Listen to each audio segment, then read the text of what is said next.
Welcome to Protagonist Pub. My name is Tammy, and this is where characters gather.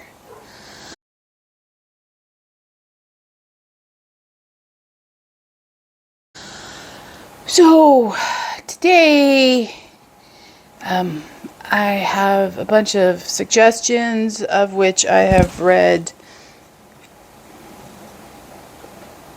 I don't think I've read any. I may have read some from the author, or not at all, but I have some. All of them except one are cozy mysteries. Books related to Victober, which starts in October, and the announcement videos for 2023 are already out. I'm not participating in Victober, largely because I don't see myself reading Victorian classics in October. They're usually chunkers, and I'm not in the mood to read a classic. So, this is the first of two videos. These are the physical books I pulled from the library. There weren't many on my shelves that I haven't already talked about. And I believe these are all set in Britain or Scotland or Ireland. The second video will be outside of the UK. And they're just alternatives. It's a way to do Victober without necessarily having to, dive into Anthony Trollope or Charles Dickens or Emily Bronte. If you're, one of the Bronte sisters, if you're not in the mood for it, but you still want to be adjacent. So I thought I would do cozies set in Victorian England. So without further ado, let's talk about them. So I have a book end for the beginning of her reign and at the end of her reign. So Queen Victoria reigned from 1837 to 1901. And so on either end, I have a book to celebrate, or a book to mention before and at the, after her reign. So the first one, which is before, and it is set in 1930 Scotland. That is The Anonymous Wife by Annalee Huber. I have checked this one out of the library multiple times. And multiple times I have been otherwise distracted and haven't gotten to it. I really want to read this one. I'm going to have to make it a priority to do so. This is still an ongoing series. The author is fabulous on Instagram. I will link her down below. She regularly highlights other authors on her Instagram to go check out. And I really appreciate that with when authors do that. And this book sounds fascinating to me. So I'm going to have to make this a priority. So that is just prior to Victoria coming to the throne. And so there are 6 books that I pulled from the library. So these all take place during Victoria's reign. First up is Silent in the Grave by Deanna Raeburn. I don't know that I have read anything by Deanna Raeburn and not DNF'd it. I am thinking of the Victoria Speedwell series. I really don't like that series. I have DNF'd it multiple times. I've given it multiple chances. So this book sounds very interesting to me. It's set in 1886. I will read you the first paragraph. Let the wicked be ashamed, and let them be silent in the grave.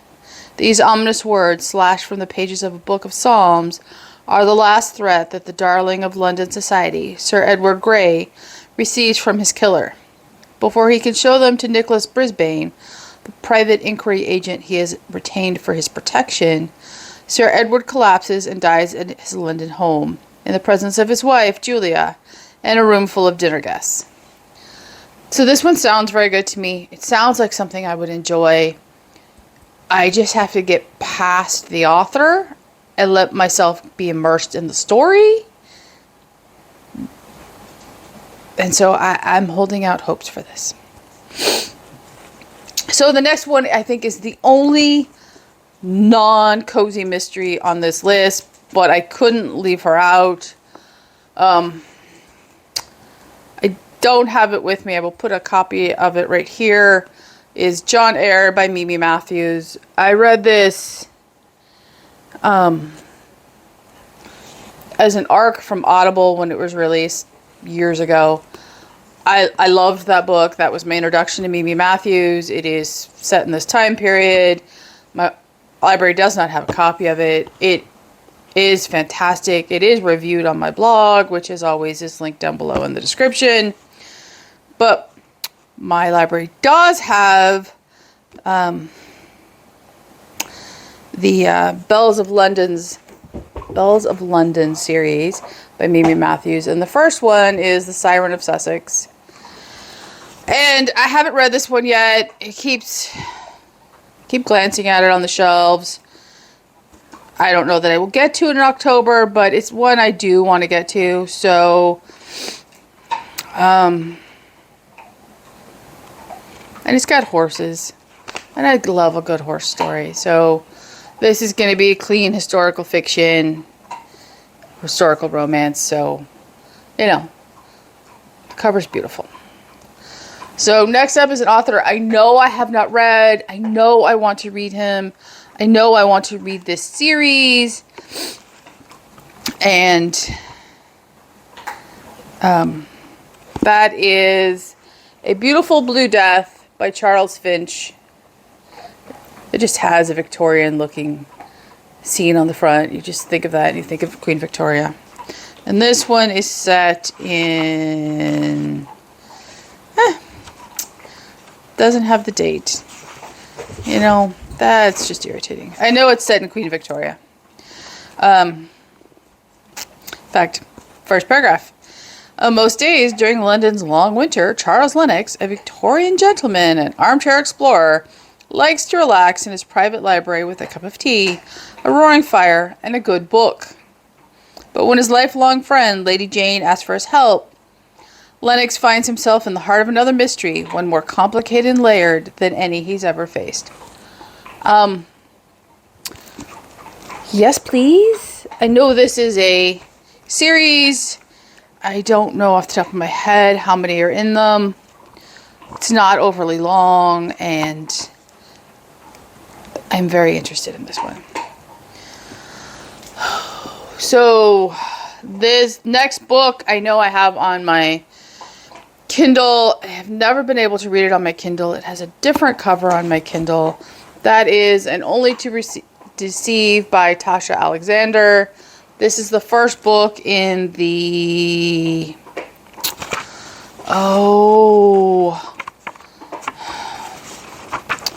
what's her name? Ongoing series. Lady Emily series.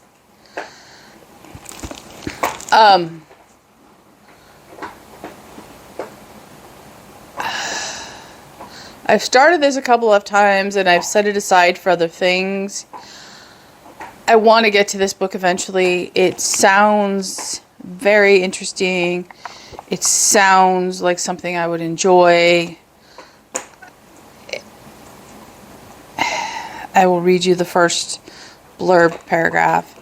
For Emily, accepting the proposal of Philip, the Viscount of Ashton, was an easy way to escape her overbearing mother, who was set on a grand society match. So when Emily's dashing husband died on safari soon after their wedding, she felt little grief. After all, she barely knew him. Now, nearly 2 years later, she discovers that Philip was a far different man than the one she married so cavalierly. His journals reveal him to have been a gentleman scholar, an antiquities collector who, to her surprise, was deeply in love with his wife.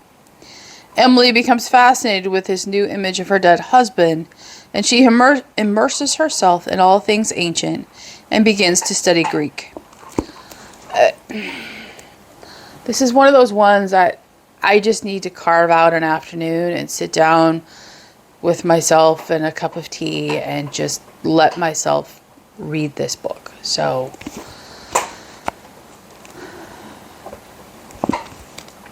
yeah, that's what I'm going to do. The next one is Slightly Shady by Amanda Quick, which is a pen name for Jane Ann Krent. I never remember her pen name. Yeah, Jane Ann Krent. So this will be a very good mystery. This will be set in Victorian England. This will not be 100% clean. This won't be, fiery hot on the spicy scale. It'll probably be on the mild side of spicy. But if you are looking for a closed door romance, if there is any romance in this book, it will not be an Amanda Quick book. But it's not also going to be highly offensive. At least I have never found them to be highly offensive myself. So I'll read you the first paragraph. From the moment he burst into her antiquity shop in Rome, Lavinia Lake knew the stranger was nothing but trouble. He said he was in pursuit of a killer. He swore he was only trying to save her. Yet no matter what he claimed, Lavinia was convinced that Mr. Tobias March was bent on destroying her. And when the self-described spy hustled her and her niece out of the shop and back to England, Lavinia could only hope that one day she would find a way to repay Mr. March in full. These are usually very quick reads, and I have always enjoyed them, and I can't imagine not enjoying this one. I imagine it's the start of a series. And if I just want something, light and, an author whose writing style I know I enjoy, it will be one I pick up. And now for the one that is most intriguing for me. And that is A June of Ordinary Murders by Conor Brady. This one is set in Ireland. I know nothing about this book except I really want to read it. It is set in 1887, and it's set in Dublin. So here is the first paragraph. In the 1880s, the Dublin Metropolitan Police classified crime in two distinct categories. Political crimes were classified as special, whereas theft, robbery, and even murder, no matter how terrible, were known as ordinary. Dublin, June 1887. The city swelters in a long summer heat wave. The criminal underworld simmers, and with it the threat of nationalist violence is growing. Meanwhile, the Dublin Castle Administration hopes the celebration of Queen Victoria's Golden Jubilee will pass peacefully. Then, the mutilated bodies of a man and child are discovered in Phoenix Park, and Detective Sergeant Joe Swallow steps up to investigate. Cynical and tired, Swallow is a man living on past successes and in need of a win. With the land war at its height, the priority is to contain special crimes, and these murders appear to be ordinary, and thus of lesser priority. But when the evidence suggests high-level involvement and the body count increases, Swallow must navigate the treacherous waters of foolish superiors, political directives, and frayed tempers to solve the case, find the true murderer, and deliver justice. This book is very high on my list of things to read. It may not make it to October. I will probably read it ahead of time if I can, sneak it in. I know that Joe Swallow becomes a series, I am very interested. I am very, very, very interested. And I love the cover. I love that there's just that dude, you know, standing on the street. I love the cover. So, the last book is the end cap book. And that starts off the Mary Russell series by Laurie King. That is the Beekeeper's Apprentice.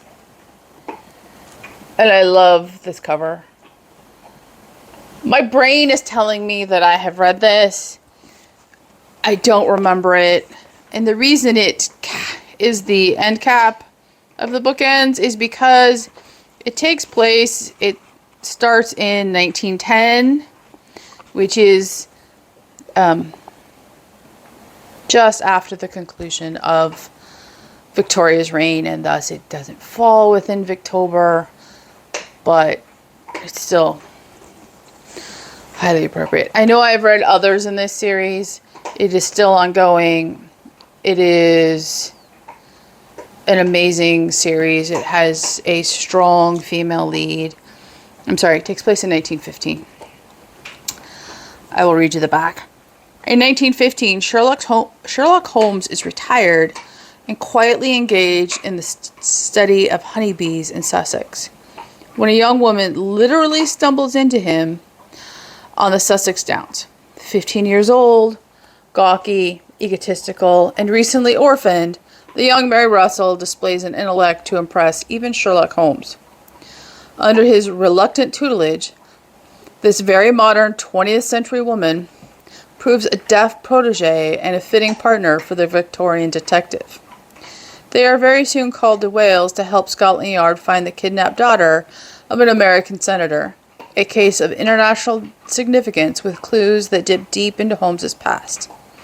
Full of brilliant deduction, disguises, and danger, this first book of the Mary Russell Sherlock Holmes mysteries is remarkably beguiling.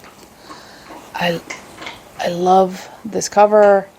I really want to read this and, you know, work my way through the series. So those are some cozy mystery selections for Victober that are set in Britain, Scotland, and Ireland, and a little bit Wales, it seems. If the thought of reading Dickens or Anthony Trollope is just a little too daunting, but you still want to dip your toe into Victober, it may be a good way to get the feel of Victober, you know, Victorian England read without making a commitment to a chonker of a book. Did I miss something? Do you have another recommendation? If so, please leave a comment down below, like and subscribe, and I will see you here next time at the Protagonist Pub.